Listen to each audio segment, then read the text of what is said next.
Good morning, everyone. My name is Carol Fowler, and I'm a member of the Chatsworth Champions Committee. Absolutely delighted to see so many of you here this morning. Would you please turn off any electronic devices that might interfere with the video recording of this program? Thank you.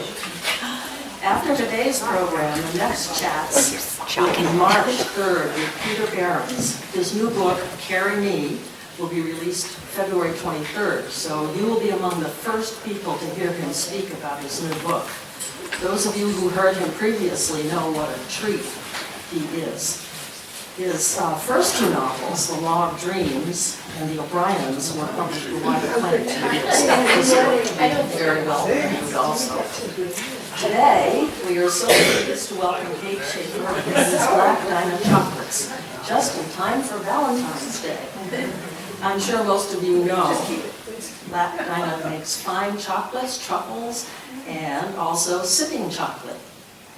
The local shop Weatherbird, by the way, also carries Black Dinah. You probably know about Weatherbird. They carry a larger selection at Easter and Mother's Day and during the summer. Kate has brought chocolates for sale, as you see, as well as her cookbook. She only has a few copies of the cookbook, but more could be ordered, I'm sure, through the Sherman's Maine Coast bookshop next door. Her book, Deserted, I love that title, was won a Best Cookbook of the Year award from Food and Wine. Black Dinah Chocolatiers, I should say, right, Kate? It was very recently honored for a second year in a row with the prestigious Good Food Award announced at a festive ceremony in San Francisco last month. I'm going to let Kate tell you about the truffles that won last year and this year. 2 decades in kitchens from California to Maine taught Kate lots about farms, food, and the power of locally supported agriculture and small business. Her husband, Steve, learned that he's happiest working and thinking in and for small communities. In 2007, the idea of making gourmet chocolates on Isle of Ho appealed to them when Kate started studying chocolate. That must have been tough, Kate. With Steve's talent for business and Kate's gifts with food and presentation, they believed the concept was the perfect fit. Their confidence was not unfounded. Kate has won many awards and accolades over the years, including being named one of the top 10 chocolatiers in North America by Dessert Professional magazine, and named creator of Maine's Best Chocolate in the Down East Reader's Choice Awards. Her talents in chocolates have been praised in national media, including Martha Stewart Living, Bloomberg, Gourmet, The Washington Post, Bon Appetit, and the Boston Globe. And now, let's all welcome the famous Kate Schaffer.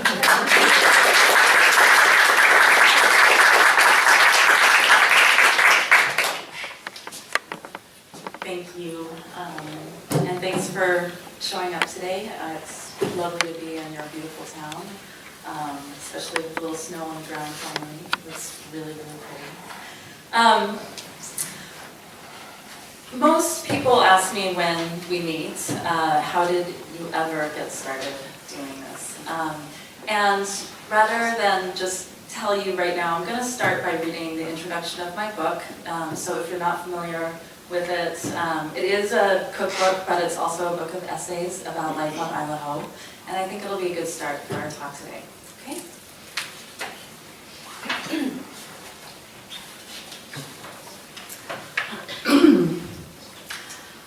I first came to the island as a cook. I knew no one, had never had an interest in Isle of Ho beyond a cool job working for nice folks. Cooking was my only way of moving through this new world, 3,000 miles away from my lifetime home of California. It was that single-mindedness that propelled me through learning the ropes at my new job, a job the likes of which I had never experienced before and will never again. Are you a school-trained chef? My new employers, the owners of the Keeper's House Inn, asked me when we first met at their off-island home in the drear of an early Maine spring in 2001. No, I answered matter-of-factly, bracing for yet another interview in which I assure my potential employers that I can cook, regardless of my lack of any sort of piece of paper that says I can. Good, Jeff Burke breathed. Those culinary school graduates never last on Idaho. Jeff and Judy peppered me with questions about my life and what had brought me to Maine. They asked me about my family, about Steve, if I had ever lived on an island before. Did I have children? A dog? Could I chop wood? Did I have a boat? What they didn't ask me beyond that first peculiar question was anything about my life as a cook. I had said I could cook, and that was enough for them. I left the interview puzzled and curious about a place that required such a quirky set of skills, was home to these gently aging hippies, and yet chewed up and spat out classically trained chefs. My tryout came a month later. It was April, as the winter snows had finally begun to recede on the coast of Maine. I drove through an icy gray fog in the half-light of a quiet dawn.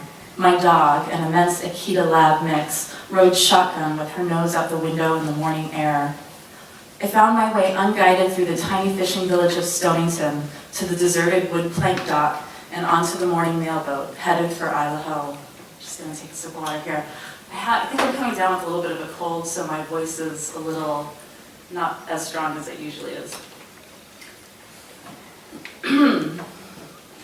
Construction workers stood smoking in the open aft of the boat, sipping from styrofoam cups of coffee, congregating in the affable early morning silence. They greeted me with nods and grunted a few yes when I asked if this was the ferry to Idaho, after which they returned their attention to their cigarettes and coffee, and I to the overheated cabin where I settled in for the sunrise ride out to the tiny island that would, in just a few short years, change the whole course of my life. My tryout was to make lunch for a work crew of 10 men and women who were scattered around the improperty, painting, cleaning, cutting up the winter's blowdown, repairing bicycles, and any number of other tasks required to get the property ready for the new season's guests. Judy led me to the kitchen, showed me where the pots and pans were, how to work the temperamental stove, and left me with a simple, good-natured warning. Of course we want it to be delicious, but it's more important that there's a lot. Those people are hungry. It took me half the morning to take inventory of the unfamiliar kitchen and its ingredients. Heavy in dried beans and grains, raw sugars and syrups, organic meats and oils, and a basket full of some early spring gleanings of produce from the mainland grocery. After a quick refresher course from Judy in the making of fresh bread, after discovering there would be none unless I made it, I got to work on an enormous pot of black bean stew, spiked with smoked chilies and Portuguese sausage, thick, hot slabs of fresh cornbread, fragrant with orange zest and clover honey, a soft oat bread, dark with molasses, and a simple green salad, dressed just as simply with generous drizzles of extra virgin olive oil, red wine vinegar, sea salt, and a few turns of freshly ground pepper. I'm really hungry. Lunch was more than an hour late, but the food was hot and hearty, and most importantly, there was enough of it. I had won myself a job. I spent the next 5 years working in that homey kitchen, creating meals that were, if a bit more refined than that first, though not always as successful, on some level just as satisfying for both cook and consumer. It was also in that kitchen that I developed my baking skills by making breads, pies, and cakes every day from scratch. And it was in that kitchen that I had my first disastrous close encounters with that most aggravating of ingredients, chocolate. There are no second chances in an island kitchen. If you forget something at the mainland grocery, guess what? You do without. If the farmer doesn't have that case of produce picked in time for you to make the morning mailboat, guess what? You spend the boat ride over figuring out how to tell some very high-paying in-guests, sell some very high-paying in-guests on cuisine without vegetables. If the Monday night's fish doesn't make the last boat from Stonington, you have island lobster for the second night in a row. And most importantly, you know the inventory of every cupboard, refrigerator, freezer, and fish crate on the island. That being said, island kitchens are also the most friendly places on earth. There's always a pot of hot coffee, a stool to sit on, an open cookbook to peruse. There's often a task to help with and something to learn from a kind cook who is unfettered by the pressure of a restaurant pace or the quest for perfection. Instead, island cooks are governed by the ebb and flow of sunshine, of rain, of gentle gossip, and small-town political intrigue. They plan their menus around a neighbor's birthday, a particularly good catch, a lobsterman's new boat, or in anticipation of a contentious town meeting. They are not subject to a particular style or tradition, but rather they let their menus reflect the peculiar microculture around them. Island cooks always have an answer to the oft-asked question from a passing tourist. What is it like to live here? Here, taste. Today it's like this.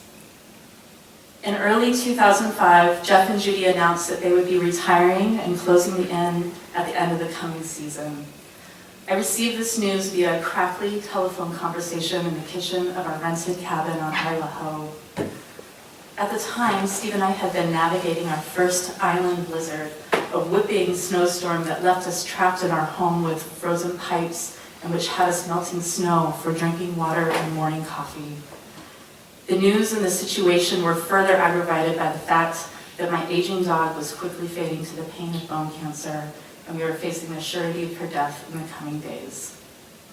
Weeks later, in the darkest days of that winter, I found myself restless and alone in my kitchen.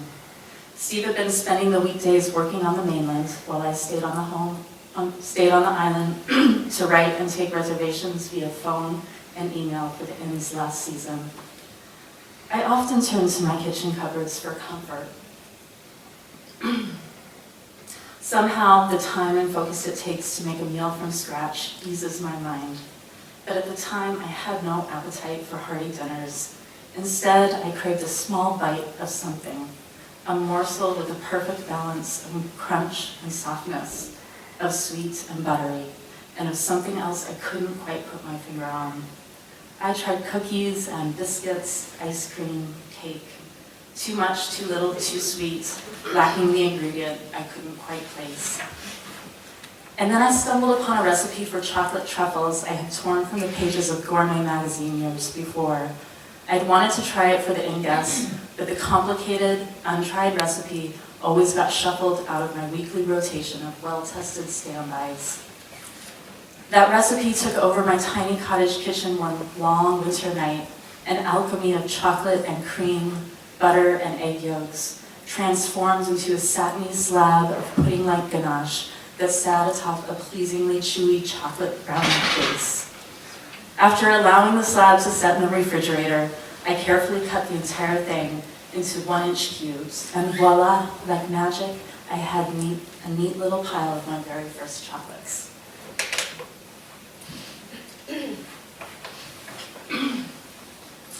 That recipe, it's hard to explain how these little truffles became the answer to my unidentified craving. I spent hours just looking at them before I tried one. They were perfectly shaped, consistently sized, and utterly appealing to the eye.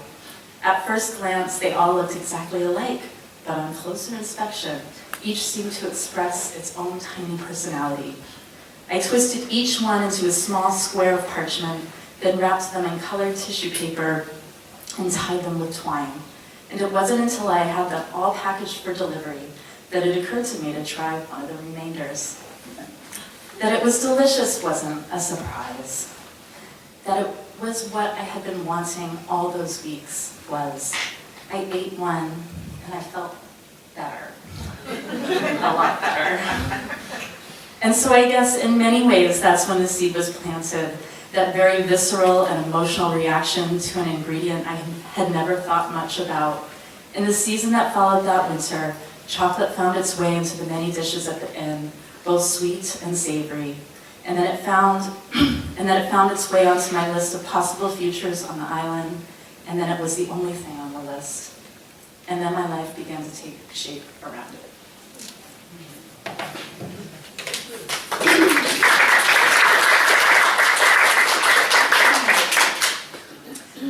So that was the winter of 2005.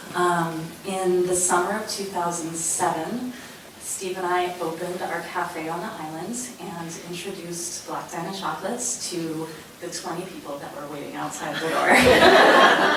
Idaho, if you don't know, has a year-round population of about 40 people. That does swell in the summertime to about 300. In fact, some of you may be friends with Rudy and Dorothy Graff. Yeah, so I'm glad you're here. I know they couldn't make it today, so tell them I said hello. Rudy and Dorothy are summer residents on Idaho and very involved in the community there. I was the only person working in our cafe and making chocolates. We didn't have a website at the time. It was just me on my house with 9 chairs and 4 tables. And we were off the main road, but luckily we were on the main track from the boat to the national park that takes up about 60% of Idaho. So the concept was that we could get foot traffic if somebody wanted to walk down our 500-foot driveway. So we bribed the boat captains and the rangers and asked them to tell everybody that came onto the islands to come see us or see me. That first day, after the 20 people, I didn't have any other customers. That first summer, I may have had 3 or 4, maybe 10 customers a day. But we lucked out. A freelance writer stumbled upon us trying to get away from the mosquitoes on the island and came bursting through our door and thought, what is this? There's a beautiful case full of gorgeous chocolates, hot coffee and cocoa and scones and muffins. And she said, I'm going to write a story on you. And so she did, and that led to a three-page article in Martha Stewart Living magazine in 2010, and several other articles and other publications nationally in the months following that. In 2010, we had been in business for almost 3 years, and the business had not only taken over the half of the house that was the cafe and my kitchen, but all of our production area consumed our living room. The office was being shared between myself and my husband Steve, who had come onto the business full-time after the first 6 months. We had 1 full-time employee and several seasonal employees. Our bathroom was basically a public restroom, and the only really private spot in my entire house was my bedroom. But Steve and I would have our board meetings in the morning discussing what we would do during the day. I was going a little bit crazy. So after being featured in Martha Stewart, we decided that we could bite the bullets and build an actual commercial kitchen in the existing barn on our property. So we did that. We hired more people. I think we eventually became, percentage-wise, the biggest employer in Idaho. We kept the cafe open through the summers. Our business tripled the first year, doubled the next after that. By 2012, it's the year after this book was published, I was definitely losing my mind. We had people in our house every day from 6 in the morning until 8 o'clock at night, whether it was employees or customers. And while it's a really, really fun idea to live in a chocolate factory, the reality of it was I could never get away from it. If any of you have owned your own businesses, I'm sure you can understand what I'm talking about. Steve and I were faced with a choice. We could sort of cap our business there and remain on the island and sort of, cut our product line and reduce the hours that we worked. But the fact is that we loved what we did, and we thought, it's fun. It's fun working together. And so we decided that it was time to move the business off island. That took about a year and a half to decide on where in Maine, and once we decided on southern Maine, to decide on what town. We really wanted to move it to Portland. As you know, Portland is a great city with a great food thing going. We just couldn't find the right space. None of it was affordable. Most of it was too raw, and most of it was just too far into the future. We really needed a space very quickly. So we stumbled upon Westbrook, found the perfect building and the perfect spots right in downtown on Main Street. And in January of 2015 began construction on the facility, which now houses our entire company. On the island, we operated out of 500 square feet. So that was production, packing, shipping, and my office. Now we're in 4,200 square feet, which is wonderful. Most of our staff came with us, which was wonderful. They were ready to leave the island anyway. One young woman I've known since she was just a little girl, and she grew up working in the cafe on the island, and she just graduated from college last year, and so she decided to come with us. And then long-term resident Diane was definitely ready after 35 years on Idaho to move off. And then we collected a few young staff along the way, and now we're up and running and fully functional. There's a little retail space in the Westbrook facility, but most of it is production space, and there's a viewing window, and you can watch us all make chocolates. It's very fun. So I'm happy to say that while a few years ago I was very, very tired, expanding the business, but most people said, oh my gosh, you're going to expand, you're never going to have any time to yourself. The opposite is actually true. I feel that having that distance, not having the business in my face all the time, has given me a lot more, some more free time, and more space to think about other things. So that's wonderful. And I find myself, with that free time, that I think a lot about chocolates. I think I said in the introduction, it wasn't an ingredient I ever thought much about. I've spent a lifetime in kitchens, and I've just never been crazy about it. But let's see, it's 2016, we're in our 9th year.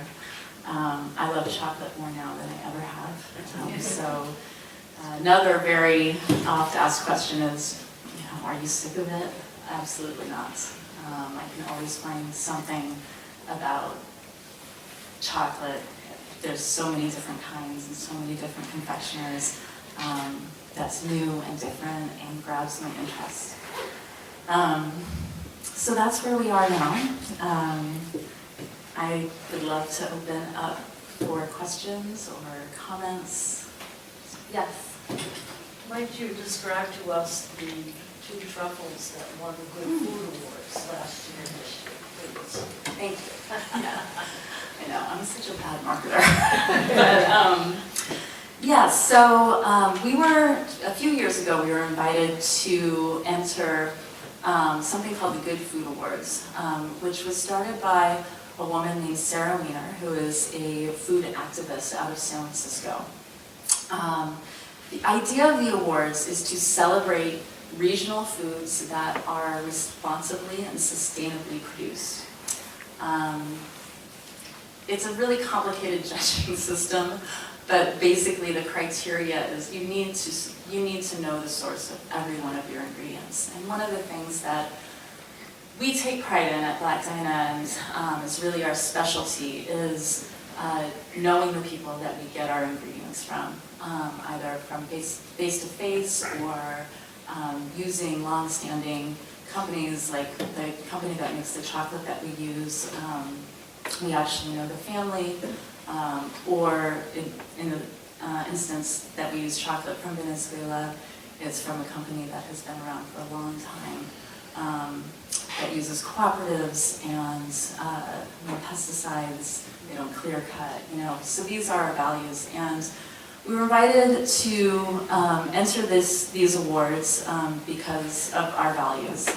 And the first year we entered a chocolate confection that was a dark chocolate and blackcurrant truffle.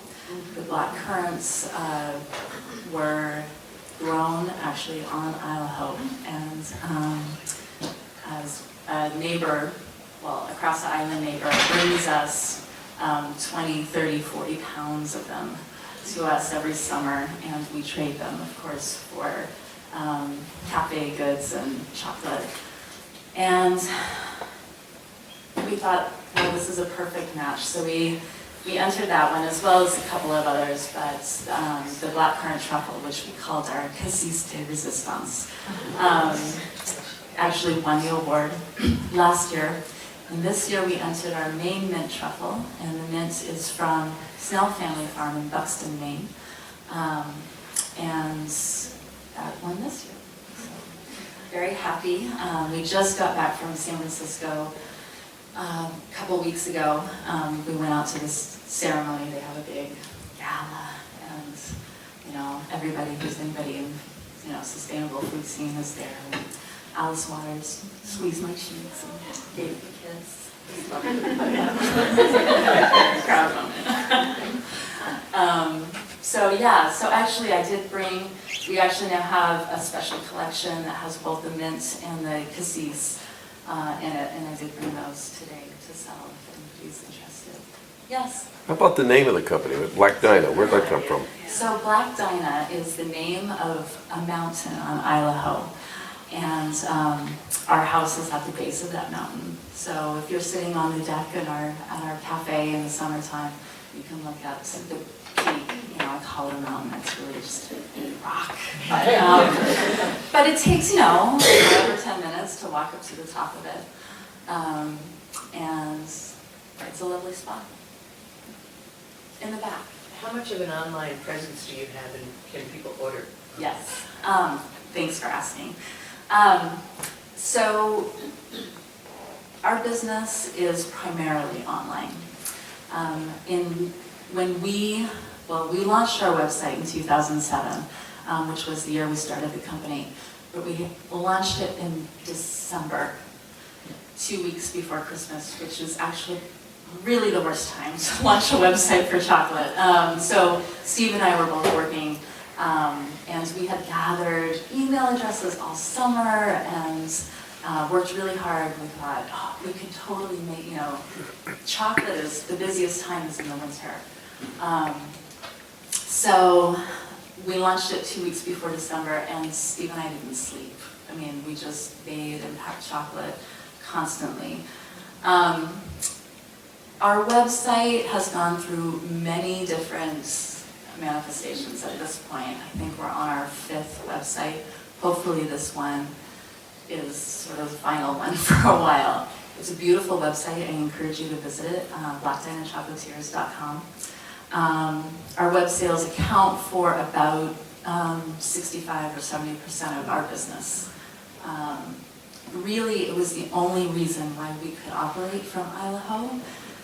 You're on a population of 40, that's not enough to keep us going all year. You mean Dorothy and Rudy didn't buy? Yeah, they buy their fair share. And they spread it around, which is really nice. Yeah. So the business, like I said, chocolate was never like a passion for me. What appealed to us about this business model was that we could make it in our tiny kitchen. It was very portable. Chocolate fits in small boxes. It's very romantic. It's very easy to give it away. So we gave away a lot of chocolate to get people to sort of notice us. And it's easy to ship. Really easy to ship for the most part. Now, shipping from an island is a whole different situation. So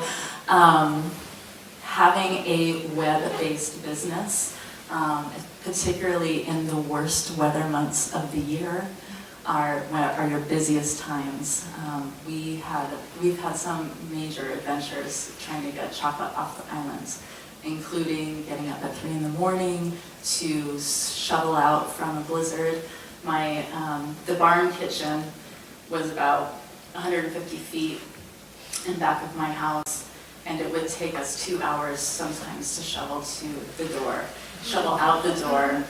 Everyone would have to take off their shoes and change into new shoes, or the whole place would be a lake. We had to put shipping boxes that we would pack the night before, because we have to get them on the 8 o'clock boat in the morning. We would put them on pallets so that any melting snow wouldn't get them wet.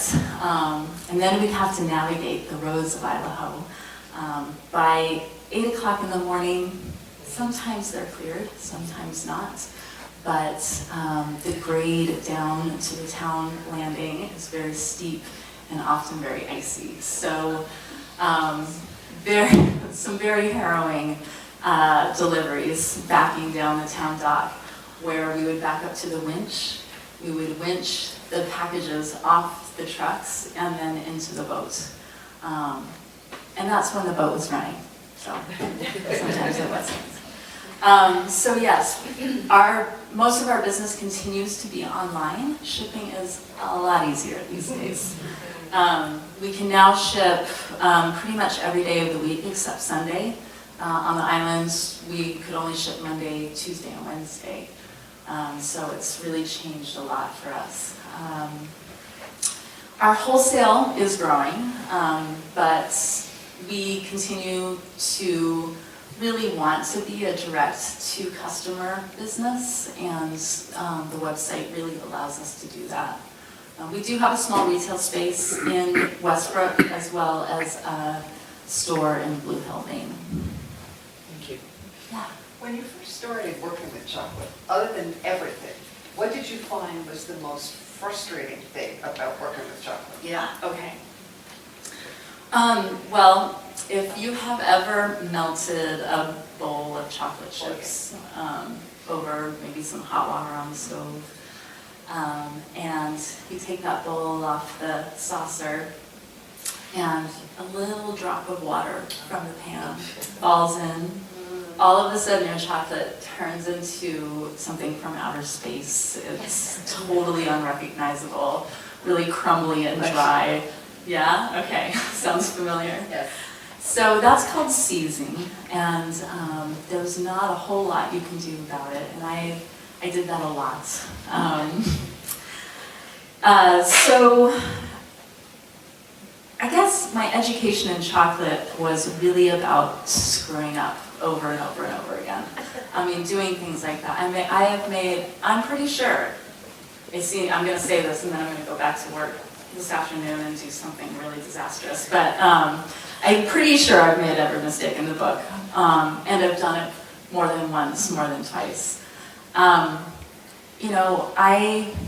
read a lot, I took an online course, I dragged anybody who knew anything about chocolate into my kitchen and just tormented them with questions.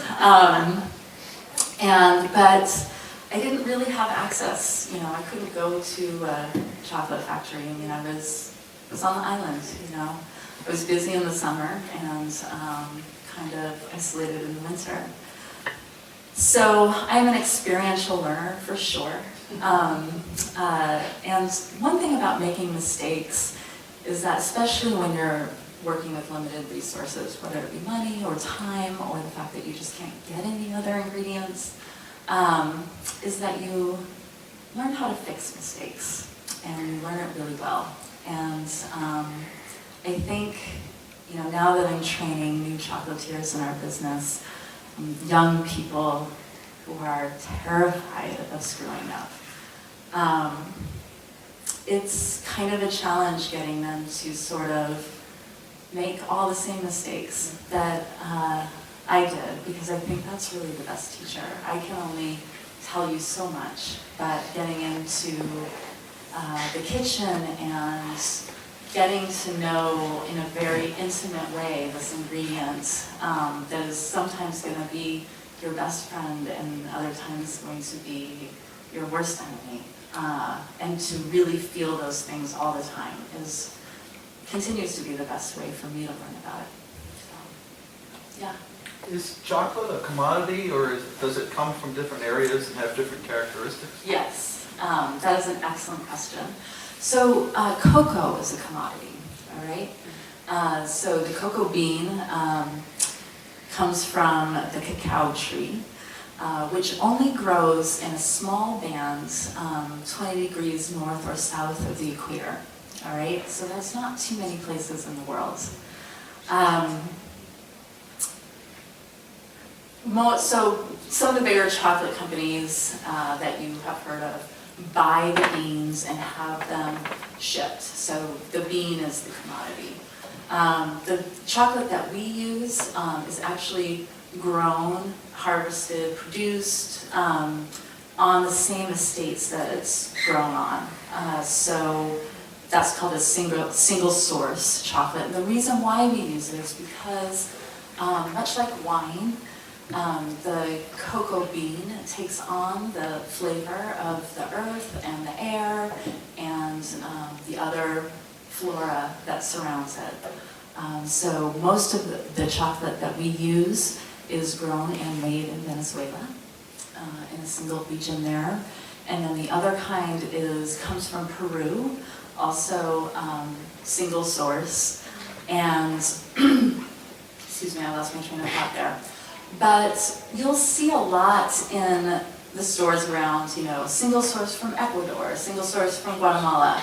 So the whole point of those chocolates is to celebrate the flavors specific to that region.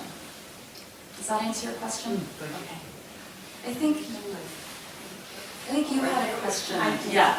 Beyond my wonderfully delicious chocolate, because I've always been intrigued by the amazing designs and without revealing any secrets. How is that done? It's magic. Okay. That's what No, you can come to our facility anytime and watch all of us do it. So what it's called is a cocoa butter transfer, all right? So I mean, we have to keep in mind, the fact that someone a long time ago in Mexico figured out how to make chocolate from a bean that was buried in this pod that looks nothing, almost tastes nothing like what we eat today, okay? It's amazing, but anyway, jump ahead. And someone figured out how to take cocoa butter and color it, temper it, and tempering is not something I'm going to talk a lot about. If you ever take a cooking class with me, we'll talk a lot about it, but it's a method of heating and cooling chocolate and the cocoa butter in the chocolate to make it workable for confectioners. So they took the cocoa butter, colored it, tempered it, and then shot it through an inkjet printer onto plastic sheets, acetate sheets, okay? So it's a very pliable plastic sheet. And so what we do when we dip our ganache, that's the center of a truffle, right?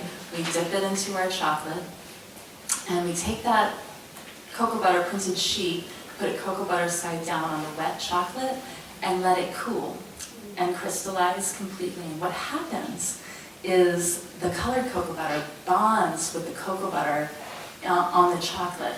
And so after it completely crystallizes, you can pull away that plastic sheet and the design stays on the surface of the chocolate. So cool, right? So it really is magic. I mean, yeah.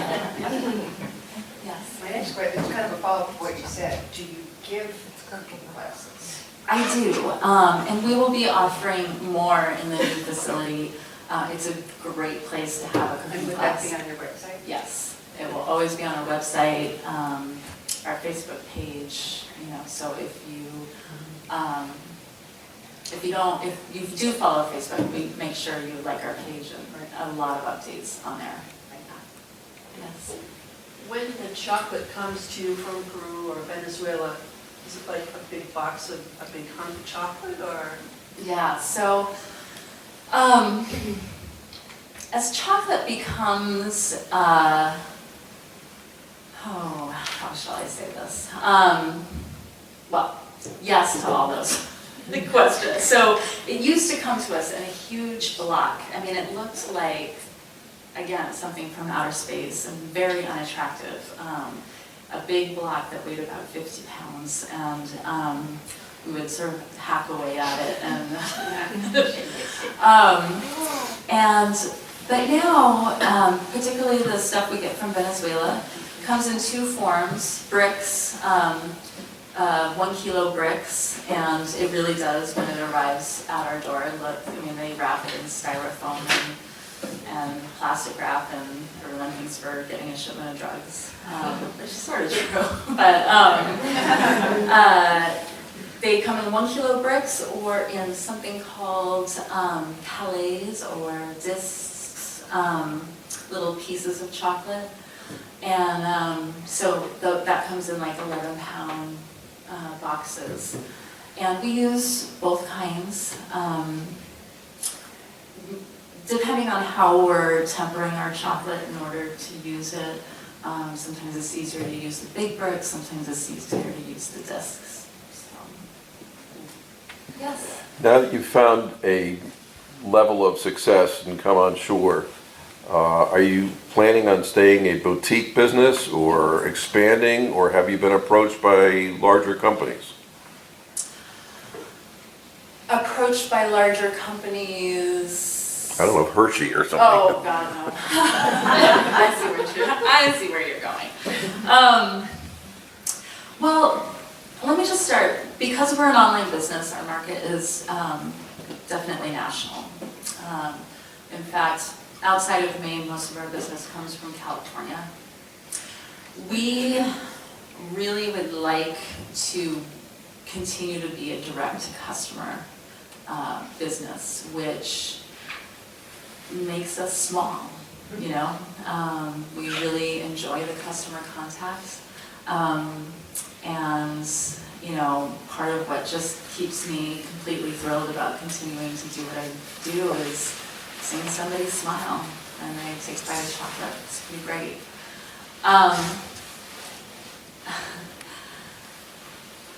So we are growing. We're not afraid of growth.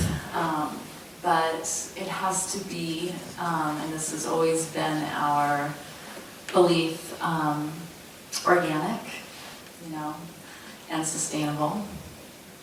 You know, when we first started and that first year, you know, we're talking really, I mean, I say we tripled sales, but there wasn't really a lot to triple, so it sounds great, but in reality it wasn't, you know, this huge thing. But I think you know that the decision you make is right by how easy it comes to fruition and how easy it is to sustain it. It was really easy the first 5 years. We just felt blessed, and I would think every day, wow, who knew? I mean, this was not on my list of things to do, you know, when I was growing up at all. But it just seemed to flow. Do you see yourself becoming the Ben and Jerry's of in the chocolate world, or?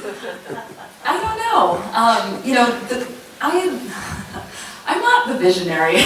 I'll be honest. You know, this is my baby. But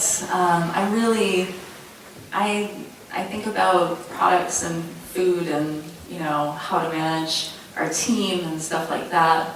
But I will say, moving on to the mainland has been a huge expansion for us. And it was a much bigger step than we would have taken had we started the business on the mainland. But moving from such a small, you know, insular operation to a much bigger, not just space-wise, but, you know, people and foot traffic and all that stuff has not been easy. And we are definitely going through some major growing pains. And so when I think about growth, I definitely keep that in mind. So it's probably not a very good answer to your No, question. it's but fine. Yeah. Just two quick, do you keep a presence on Idaho Yeah. still? Yeah. So we closed down the cafe and the kitchen this year so that we could concentrate. We opened our Westbrook facility in June, so we really needed all hands on deck. But we'll be reopening the cafe in July of this year. So I'm really looking forward to being back on the island. Just my second one was, now that you're wearing even more hats, as you have all these people to manage too, how much is it collaborative, or are you really still the creative, experimental, artistic director of your recipes? And could you tell us a little bit about your process? Sure. So I am not the sole creator. I get ideas from everybody, from reading magazines or books, or someone else's fabulous idea gives me an idea. Steve is the weirdest person I've ever met, and it's why I love him and why he's so frustrating. But he comes up with some wacky ideas that we put into production, and some of them work, some of them don't. My staff, none of them come from a culinary background. They've all just had an interest and have come on. One thing they do all share is their love of food. And so we have great brainstorming sessions at work. If one of my assistant chocolatiers is really excited to try something, we make sure she's got the ingredients to go for it. And sometimes it works, sometimes it doesn't. But I can say the same for my ideas too. So it's always been collaborative. I'd like to keep it that way, for sure. Yeah. How did you make the Isla Hope to Venezuela chocolate connection? Well, when we started to think about having a chocolate business, we didn't know anything about it. I mean, zero. So I went to the store and I bought every single bar on the counter. And I had a few ideas of some criteria I wanted to keep in mind. One was I wanted it to be grown without pesticides. I wanted it to be grown in areas where they didn't clear cut. And I wanted it to be fair trade, and not necessarily certified fair trade, but in practice fair trade. And so that cut a lot at the time. So this was a little over 10 years ago that we started thinking about this. That, there's so much more of that in the market now, but back then there really wasn't. So that really cut down our choices. And so I bought every bar that met that criteria, and I brought it back to the island. And rather than just me and Steve living in a vacuum and deciding what kind of chocolate we liked, we invited the islands to our house and had a chocolate tasting. And I made up a tasting worksheet and had everyone fill it out as they went through. We learned how to cleanse our palate and, how to taste chocolate, which, there's a very specific way, letting it melt in your mouth so you really get the flavor and feel what the texture is like. And we got some great feedback. And so we took the most popular chocolate from that tasting of Islanders, and that has been the chocolate that we use ever since. That's, yeah. Yes. How many pounds of chocolate do you go through in a week or a month or whatever? Oh my gosh. 207 just did a story on us. I haven't seen it. I don't know if any of you watched 207 last night, but when they were there last week, Rob Caldwell asked me that exact question, and I have no idea. It's a lot of chocolate. A lot. I mean, we go through several tons a year. So, Yes. Can you talk about sipping chocolate? I'd never heard of that. We make a drinking chocolate that is made with ground chocolate and cocoa.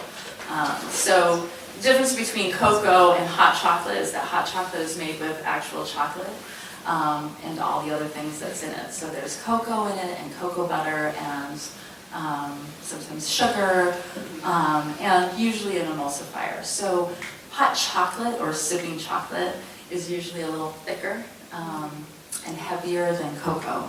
And ours we spice up a little, so it's got a little kick to it. It's great with whiskey. Sounds good.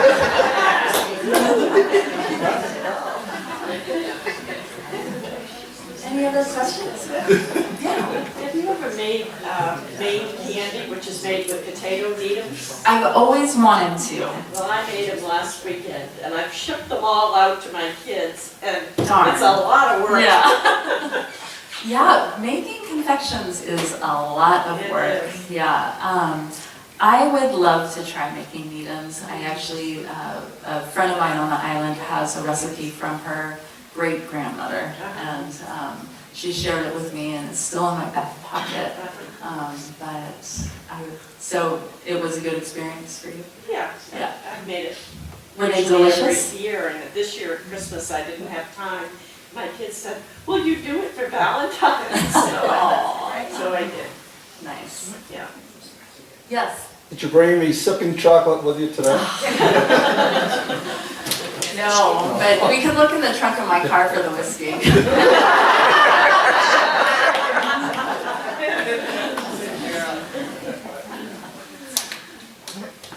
Yes. Would you like to share the prices of your confections? I could give you a guess. Again, one of the things that's not in my department, they're all on my iPhone, which is in my jacket, which has gone somewhere else. But the 8-piece boxes are around $15.75. The bars, I believe, are $4.50. The big hearts, which are full of truffles, are $72, I think. And the little red boxes, which have 5, that's our special Valentine's collection. We call it a lot of heart. They're 5 heart-shaped truffles. One of them is our lemon truffle, white chocolate lemon. Another is our Persian love. It's a dark chocolate shell, which inside is a rose-scented caramel. The Peruvian night is a Peruvian dark chocolate truffle. The Maine raspberry is a dark chocolate ganache made with Maine raspberries encased in a white chocolate heart. And we have a red wine. It's dark chocolate and red wine. And then our Earl Grey truffle is also in there. Sounds like it's rated X. So when you were at the Botanical Gardens, I bought for my husband, I think he had one out of a box, the little frogs. Oh yeah. Are you still making those? We do make them, yeah. So we make the frog on a log. This is one of Steve's ideas, and I love them. I was going to ask you if it was Yeah, the it big was- frog. Yeah, so when we make caramel, we have a lot of cut ends that usually go into the sample pile. But Steve, who is a natural businessman, said, "Gosh, that's such a waste. What can we do with those, little ends of caramel?" And I had made those little chocolate frogs. And so he took one of the frogs and he put it on the piece of caramel. And he was like, "Look, a frog on a log." And I was like, what a great idea. And so then we took the little strips of caramel and decided to dip them in milk chocolate and then put the frog on it. And it's very time consuming and labor intensive, but it is by far one of the most popular products that we make. So we only make them in the springtime. So yeah, exactly, yeah. So, but what happens from that is when Martha Stewart Living came out to the island to do the story on us, the photographer saw these trays on a baker's rack of all the frogs, and they're very brightly colored and very appealing to the eye. And he took tons of pictures of them. I mean, tons and tons and tons. So they ran these pictures of just the frogs. And so people wanted to order just the frogs, and we're like, no, we don't do that. And looking back, I'm like, why didn't we just do that? Like, no, they're for frogs on a log, blah, blah, blah. But then, probably a year later, Martha Stewart Living called us up and said, we want to feature your chocolates in our Halloween edition, and we want to use your frogs, but we don't want them on the log. Can you just make make a product that are just the frogs? And finally the light bulb went off, and we're like, well, of course we can. So we do make just the little frogs, and they come in packages of 24, and we sell those year round. So that paper that you put on the top to do the colors, is that how you get the No. So with the mold, so the chocolate frogs are a molded chocolate, and so what we do, and you can come see this at the shop too, is that we melt colored cocoa butter and we put it in an airbrush, and we spray the molds and let it crystallize, and then we mold our chocolate. And after the chocolate completely crystallizes, the color comes out on the chocolate when we empty the molds. Wow. Yeah, it's really Little did fun. I know when I ate one. Yeah. Do you sell your confections in Westbrook? Yeah, we have a little retail store in our facility. You can walk right in. It's in the same building as Portland Pie, if any of you are familiar with Westbrook, right on Main Street. It's a mess right now because they just took out the bridge and put up the new one, and they're doing all this stuff. But there is a parking lot in the back of the building. And there's usually parking back there, and then we're right in that back door. Is Main Street a two-way street? It is, Yeah. yeah. Anybody else? Yes. Can you recommend a chocolate you would buy in the grocery store for your recipes? So, the most important thing in how to choose chocolate is choose one that you like. All right, so that's that you need to think about that first. After you pick the chocolate that you like the best, turn it over and look at the label and make sure that it's made with cocoa butter, not any other sort of vegetable fat at all. Not even a little bit, because it's the cocoa butter that gives chocolate the qualities that we need as confectioners. Yeah. That makes me wonder about it's not a term, but is 70%, is that the cocoa butter factor that you look for? It's, so the percentage things is an ingenious marketing tool. It basically means nothing. However, it is inferred that that percentage refers to the cocoa mass in the chocolate, which is the dark part, okay? So if you take a cocoa bean, I'll hurry up.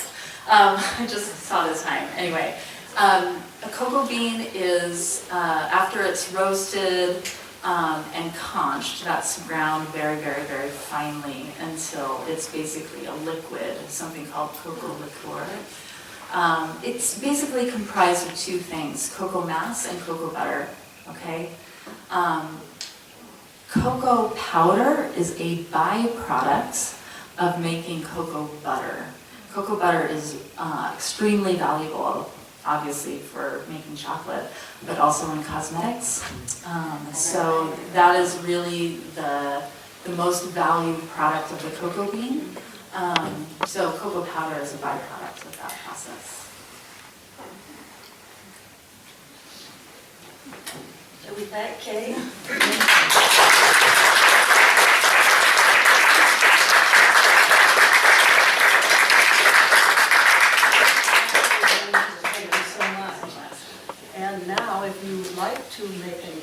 choices. She's here, obviously.